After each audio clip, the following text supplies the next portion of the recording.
परमेश्वर आपल्यासोबत जे काही बोलत असतात, परमेश्वर आशीर्वादासाठी आपल्यासोबत बोलत असतात.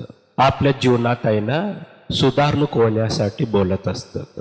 एक दिवशी ना एक समुद्राच्या कोपऱ्यावर एक तरुण मुलगा चालत होता. ते समुद्राच्या कोपऱ्यावर तरुण मुलगा त्या समुद्राच्या कडेनी त्यांनी ना चालत होतं. त्यांनी चालता चालता चालता त्या व्यक्तीला ना समोर आहे ना त्या समुद्राच्या ना कोपऱ्यावर एक लहान लहान आहे ना असं ना दगड दिसलं होतं. लहान लहान एवढं गोल आहे ना, लहान लहान पांढरा कलरचं दगड दिसलं. पांढरा आहे ते एकच ठिकाणी असं पडलेलं ना त्याने पाहिलं. ते लांबून पाहिल्यावर आहे ना ते दगड छान दिसलं त्याला आणि चमकत पण होतं. ते दगड सुंदर दिसलं. ते म्हणून ते तरुण मुलगा काय केलं, त्या दगडापाशी आहे ना जाऊन ते सर्व लहान लहान ते दगड जमा केलं. त्याने जमा करून आहे ना एका छोटस पिशवीमध्ये टाकलं. पिशवीमध्ये टाकून आहे ना त्या मुलगाने ना त्या दगडा सर्व ना खेळत होता. लांब असं मारायचं.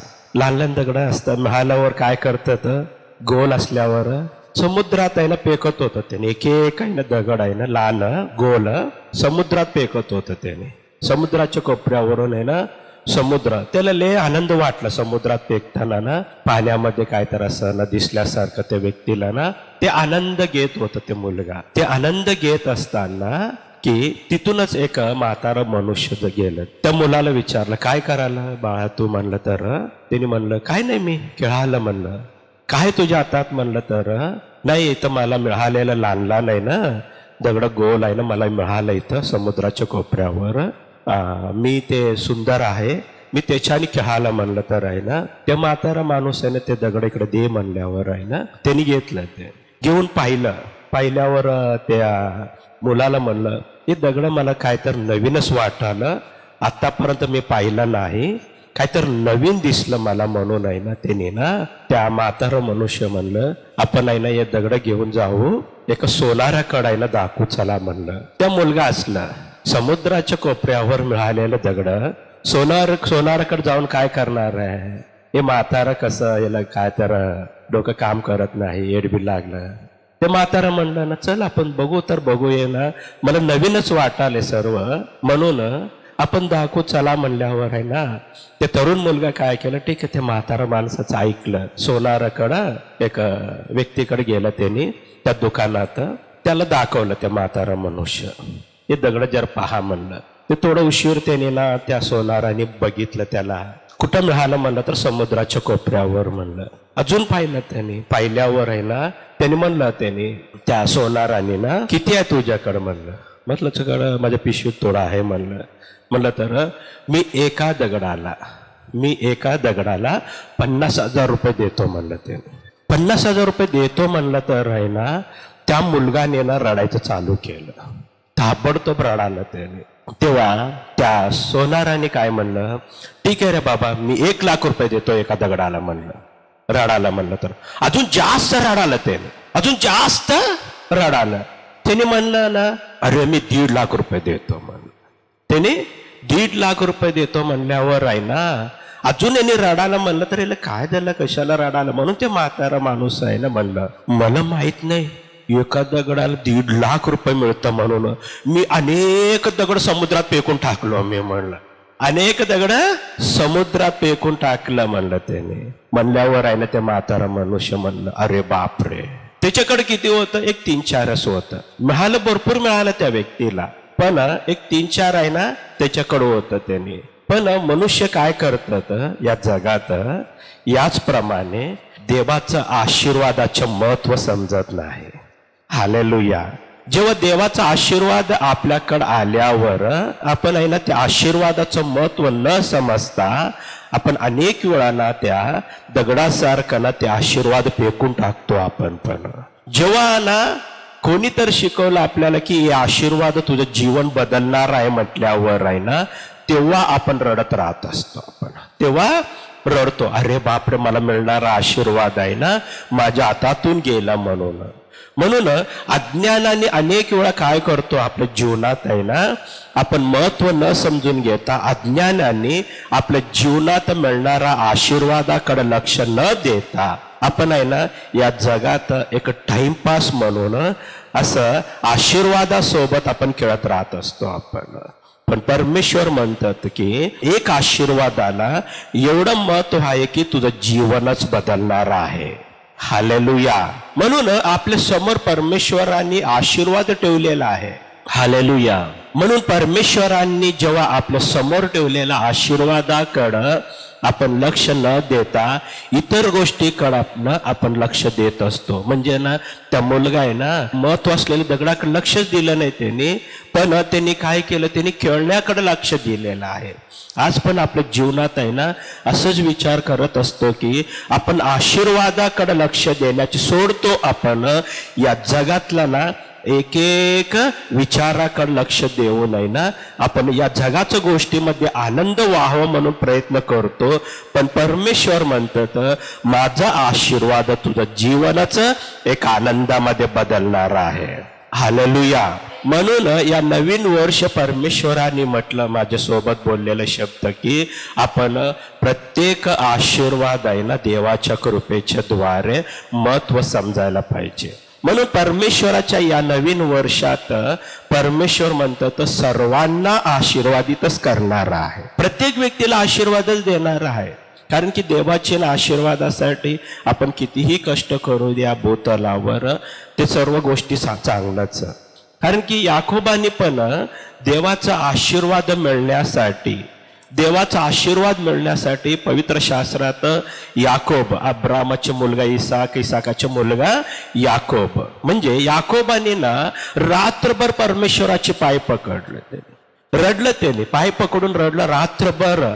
कारण की ना परमेश्वराला म्हटलं की तू मला आशीर्वादितच कर म्हणलं. जेव्हा सकाळी पहाट होत असताना ना तेव्हा ना परमेश्वर म्हटलं की मी तुला आशीर्वादितच करणार आहे, तू आजपासून आशीर्वादी व्यक्ती होणार आहे. हालेलुया. म्हणजे परमेश्वराच्या महान कृपेच्या द्वारे आपल्या जीवनात नवीन वर्ष न कशासाठी आला म्हणलं तर येशू ख्रिस्त नावामध्ये ना आशीर्वादाचं वर्ष आलेलं आहे. आशीर्वादाचं वर्ष 2026 आहे ना सर्वांना ना एक आशीर्वादाचं वर्ष असल्यामुळे तुमच्या जीवनात येशू ख्रिस्त नावामध्ये तुम्ही सर्व गोष्टीमध्ये आशीर्वादितच होणार आहे. अजून तुम्ही ना पापामध्ये नाही. मी तुम्हाला ना पापाविषयी बोलण्यासाठी ना तुम्ही पापामध्ये नाही तुम्ही ना अजून मी तुम्हाला शापाविषयी बोलण्यासाठी तुम्ही शापामध्ये नाही तुम्ही, किंवा तुम्हाला ना रोगाविषयी बोलण्यासाठी तुम्ही रोगामध्ये नाही, किंवा मी दुष्टात्म्याविषयी तुमच्यासोबत बोलण्यासाठी तुम्ही दुष्टात्म्यासोबत चालत नाही. आता ना या सर्व तुमच्या जीवनातून येशू ख्रिस्त नावामध्ये परमेश्वराने काढून टाकलेलं आहे. तुमच्या जीवनात असलेलं पाप काढलं परमेश्वराने, शाप पण काढलेला आहे आणि रोग पण काढलेला आहे तुमच्या जीवनात. म्हणून परमेश्वराच्या कृपेच्या द्वारे तुम्ही सर्वजण आहे ना या वर्षी मी आशीर्वादाविषयी जास्त तुमच्या जीवनात मी बोलणार आहे. परमेश्वरांनी म्हटलं माझ्यासोबत नीतिमानाची घर स्थिर राहणार. म्हणजे तुम्ही परमेश्वरावर विश्वास ठेवलेले देवाचं लेकरं असल्यामुळे तुम्ही आता येशू ख्रिस्ताच्या रक्तामध्ये शुद्ध होऊन तुम्ही नीतिमान झालेला देवाची लेकरं. तुम्ही नीतिमानामध्ये चालण्यासाठी तुम्ही प्रयत्न कराल. अजून तुम्ही पापामध्ये चालत नाही, तुम्ही पापामध्ये चालावं असं आता ना तुमच्या मनात आलं नाही. कारण की तुम्हाला पाप म्हणलं तर राहिलं तुम्ही तिरस्कार कराल. त्या पाप तुमच्यापासून लांब करू नये ना तुम्ही परमेश्वराजवळ येत आहे. हालेलुया. म्हणून तुम्ही येशू ख्रिस्ताच्या रक्तामध्ये शुद्ध झाल्यामुळे ना परमेश्वराच्या महान कृपेच्या द्वारे की देवाच्या कृपेमध्ये तुम्ही येशू ख्रिस्तावर विश्वास ठेवल्याप्रमाणे जसं अब्रामाने ना देवावर विश्वास ठेवलं नीतिमान झालं. त्याने अब्रामाने देवावर विश्वास ठेवलं नीतिमान झालं. तसं तुम्ही पण प्रभू येशू ख्रिस्तावर विश्वास ठेवून तुम्ही नीतिमान झाल्यामुळे ना परमेश्वर म्हणतात नीतिमानाचे घर आहे ना स्थिर राहणार. हालेलुया. म्हणून आपण जेव्हा देवाचं वचन पाहतो नीतिसूत्रे 12 अध्याय आणि 7 वचन, दुर्जन उलटे पडून नष्ट होतात परंतु धार्मिकाचे घर टिकते. म्हणजे इथं वचन सांगितल्याप्रमाणे पाप करणारा व्यक्ती उलट पडू नये ना नाश होतात. म्हणलं तर पाप काय करणार आहे? अनेक मनुष्यांच्या जीवनात त्यांचे जीवनच नाश करत असतात. म्हणून आपण म्हणत असतो पापाची वेतन मरण, मरण एक दिवस नरक घेत असतात. म्हणून पापामध्ये चालणारा व्यक्तीचं जीवन त्याची गर आहे ना नाश होतात. पण परमेश्वराने म्हटल्याप्रमाणे परंतु धार्मिकाची गर आहे ना टिकतात. धार्मिकाची गर म्हणलं तर आपण येशू ख्रिस्तावर विश्वास ठेवल्यामुळे ना आपण येशू ख्रिस्ताकडून मिळणारा आशीर्वादाच्या द्वारे आपली घर आहे ना टिकणार आहे. हालेलुया. म्हणजे तुमचं घर कधी टिकणार? तुम्ही उभा राहू शकतात. तुमचं घर कधी उभा राहू शकतात म्हणलं तर तुम्ही परमेश्वरावर विश्वास ठेवून परमेश्वराकडून मिळणारा आशीर्वाद तुम्ही प्राप्त केलं तर आहे ना तुमचं घर आहे ना येशू ख्रिस्त नावामध्ये आहे ना ते टिकणार. आणि परमेश्वर म्हणतात मी तुमचं घर आणि तुम्हाला येशू ख्रिस्त नावामध्ये आशीर्वादितच करणार आहे. हालेलुया. मग कोणाचं घर टिकणार आहे म्हणलं? परमेश्वराने म्हटल्यावर धार्मिकाची घर. म्हणून आहे ना आपण परमेश्वराच्या वचनानुसार चालायला पाहिजे. या जीवनात आहे ना आपण चालत असताना ना देवाचं वचनानुसार तुम्ही जेव्हा चालत असतात तुम्ही देवावर विश्वास ठेवून तुम्ही चालल्यावर तुमचं घर या जगात कोणीही नाश करणार नाही. तुमचं जीवन कोणीही नाश करणार नाही. हालेलुया. आपण या जगातलं कुठलाही शक्ती आहे ना तुमचं घर नाश करू शकत नाही. या जगातला ना कुठलाही सैतानाचा शक्ती, मांत्रिक शक्ती ना तुमचं घर नाश करू शकत नाही, तुमचं जीवन नाश करू शकत नाही. कारण परमेश्वर म्हणतात तुम्ही माझ्यावर विश्वास ठेवून तुम्ही माझं लेकरा असल्यामुळे तुमचं घर आणि तुमचं जीवन आहे ना मी स्थिर करून मी आशीर्वादितच करणार आहे. हालेलुया. म्हणून देवाची लेकरांची घर कसं राहतात? स्थिर राहतात. देवाची लेकरं कसं राहणार? देवावर विश्वास ठेवणारा व्यक्ती स्थिर असतात. स्थिर एकच स्थिर म्हणजे एकच विश्वास त्यांच्यामध्ये राहतात की मला देव आशीर्वादितच करणार आहे, मला आशीर्वादितच करणार आहे, मला देव कधीही नाश करणार नाही, माझं घर कधी पण नाश होणार नाही, मी तुमचं घर स्थिरच करणार आहे म्हटलं. हालेलुया. म्हणून परमेश्वराच्या ना महान कृपेच्या द्वारे देवानी स्तोत्र संहिता 17 अध्याय 8 वचन परमेश्वर म्हणतात मला डोळ्याच्या बाहुलीप्रमाणे राख आपल्या पंखाच्या छायेत लपवू. हालेलुया. म्हणजे इथं दाविदाने प्रार्थना करायला परमेश्वराला काय म्हणून प्रार्थना करायला दाविदाने? मला डोळ्याच्या बाहुलीप्रमाणे राख. परमेश्वर म्हणतात की ना दाविदाने प्रार्थना करायला बघा देवाला काय सांगितलं दाविदाने? मला डोळ्याच्या बाहुलीप्रमाणे राख. म्हणजे ना परमेश्वराच्या ना कृपेमध्ये या वर्षी परमेश्वरांनी ना कोणाचाही नाश होऊ नये म्हणून नवीन वर्षात परमेश्वर म्हणत आहे मी तुम्हाला माझ्या डोळ्याच्या बाहुलीप्रमाणे रक्षण देणार आहे. हालेलुया. परमेश्वराने नाश करणार नाही कोणाला. म्हणून परमेश्वराने बघा आपणच आपल्या डोळ्याला ना स्पर्श करू देत नाही. या सृष्टीचा परमेश्वर एवढा महान परमेश्वराच्या डोळ्याला स्पर्श करू देतात का? म्हणून म्हणतात आपल्याला परमेश्वर म्हटलं माझ्या डोळ्याच्या बाहुलीप्रमाणे मी या नवीन वर्षात मी तुम्हाला पाहणार आहे. हालेलुया. परमेश्वर म्हटलं ना की ना येशू ख्रिस्त नावामध्ये या वर्षी सर्वांना त्याच्या डोळ्याच्या बाहुलीप्रमाणे बघणारा परमेश्वर प्रभू येशू ख्रिस्त. हालेलुया. म्हणून जेव्हा अनुवाद 32 आणि 10 मध्ये पाहतो तो त्यास अरण्यात शून्य व घोर अशा मरुभूमीत आढळला. त्याने त्याच्या आसपास राहून त्याची निगा केली, डोळ्याच्या बाहुलीप्रमाणे त्याचे रक्षण केले. हालेलुया. म्हणून परमेश्वरांनी जसं इस्रायल लोकांना रक्षण केलं आज परमेश्वर म्हणतात तुम्ही Jesus Christ for all church मध्ये येणारा प्रत्येकाला ना परमेश्वराकडून रक्षण मिळणार आहे. हालेलुया. तुम्हाला या नवीन वर्षात एक भीती असेल हे नवीन वर्ष कसं राहणार मला परमेश्वराने म्हटलं या नवीन वर्षात कसं राहणार म्हणलं तर परमेश्वर म्हटलं माझ्या डोळ्याच्या बाहुलीप्रमाणे मी तुम्हाला येशू ख्रिस्ताच्या नावामध्ये रक्षण करणार, या जगातला कुठलाही आत्मा तुम्हाला स्पर्श करू देणार नाही.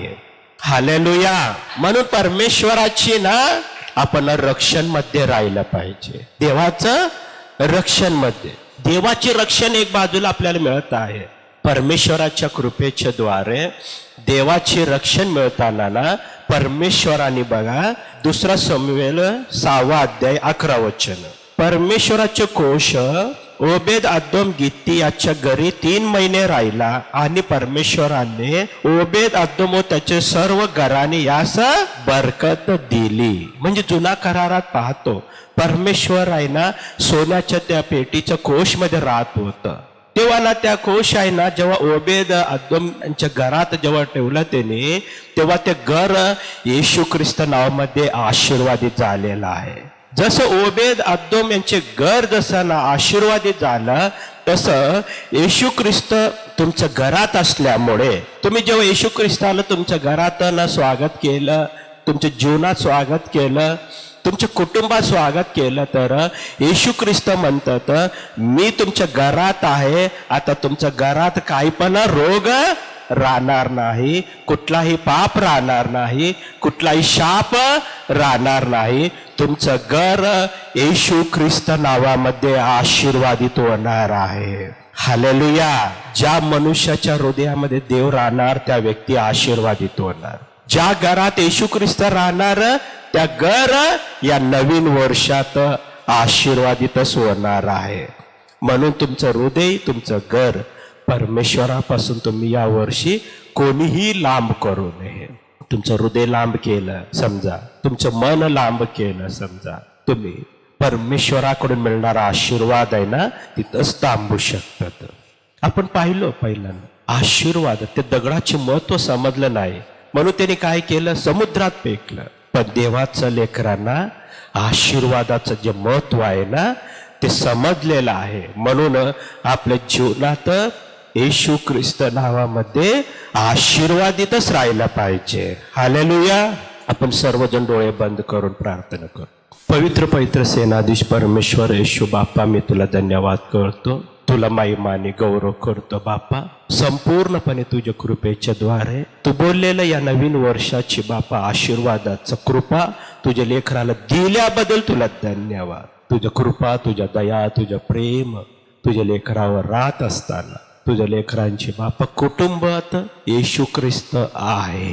म्हणून प्रत्येक कुटुंब आशीर्वादित, ओबेद अदोमाची घर आशीर्वादित झाल्याप्रमाणे तुझ्या लेकरांची घर येशू ख्रिस्त नावामध्ये आशीर्वादित करून महिमाने गौरव कर. प्रत्येक दुष्टात्म्याची शक्ती तू नाश कर म्हणून येशू ख्रिस्त नावामध्ये मागतो.